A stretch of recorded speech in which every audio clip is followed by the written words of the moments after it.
We did not expect the surge. I don't think anyone expected a 30-foot surge. I can remember Anita and I sitting down and just having a moment together and really realizing that everything was about to change. It's hard to believe, it's hard to remember.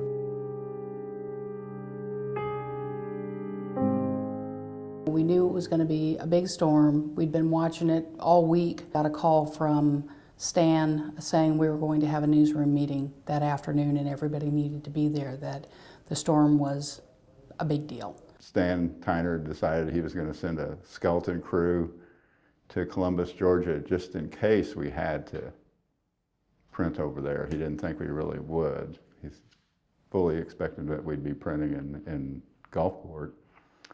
So we drove across Alabama in the rain at night with half the state of Louisiana was leaving with us.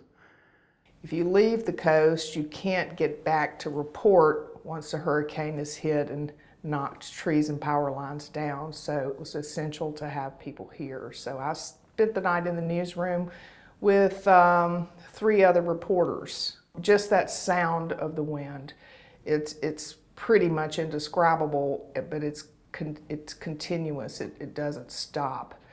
And one of the reporters was a little afraid. He said he put his hand on the wall and the wall was shaking, and I told him not to put his hand on the wall anymore. Over the scanner, once the storm came ashore, and you heard about people that were trapped in their attics. You heard people needed help.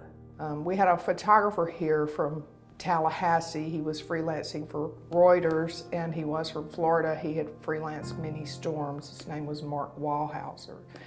And Mark insisted on leaving the building while the hurricane winds were still going. And I didn't want him to do that, but he did, and he came back, about 10 minutes later, and he looked at me and he said, "Your city is gone."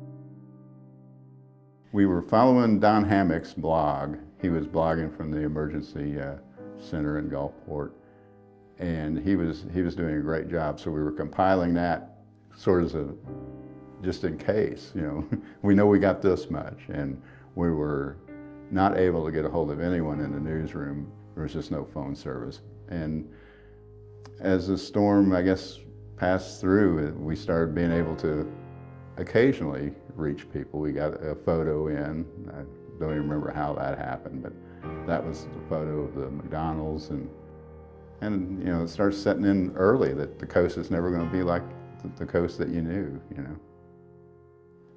I just wanted to get everything I heard, put up there, because we were kind of the newspaper and Knight Ridder, the newspaper chain, were kind of rallying the troops, and more people were coming, but the communications were so bad, we didn't know what was getting out. I never thought that I was the only person getting stuff out, but now when you think about it, we were using satellite phones and stuff like that to get, just the stories and the photos out, and the sheer volume of communication problems we have that, I just didn't think about it. That was kind of my job, so I just kept doing it. Mark needed photos for the front page before the light died. He and I jumped in his SUV, and knowing a route that I had taken in past storms, we took that route. And it happened that our house was in that neighborhood, and we walked down there, and it was pretty much shot. It was a very odd feeling because I had my notebook and I was prepared to go in and interview residents who had had damage. And first I had to see that I was one of those people. And it was very difficult. The whole scenario was surreal. It was very surreal. It's, you walk out, and in your mind, you can see all these buildings that were there, all these homes that were there. because you've lived here so long, and they're gone. And you know, not only that, there are people who have died in the storm, which is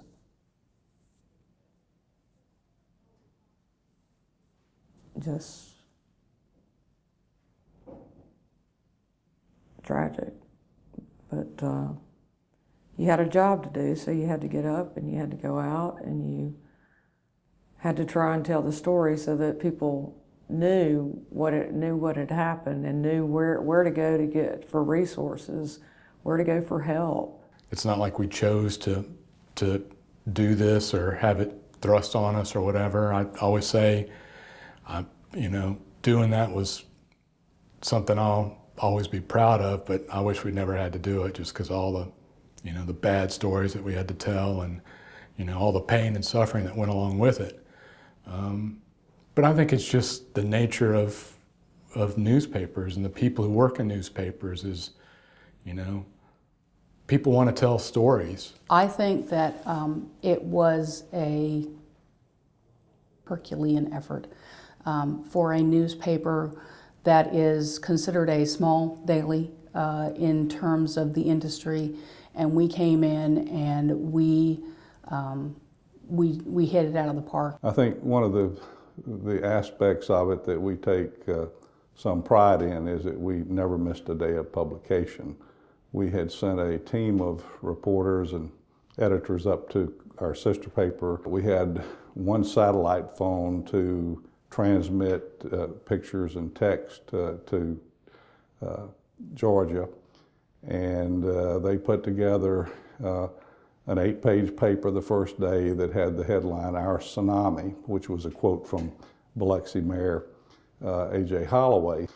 The papers were printed the next morning in Georgia and trucked down, and on the 30th of August, a newspaper was put in the hands of people across the coast. The main source of distribution for newspapers was the reporters and photographers would go out, and we would throw a couple of bundles into our trunk, and wherever we would go, we would just hand out newspapers.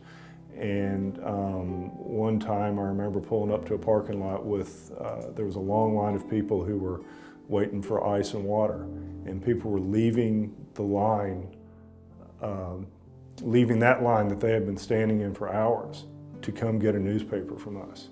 And it just really made you realize how important what we were doing was. People were so happy to get those papers that it just made it all worthwhile.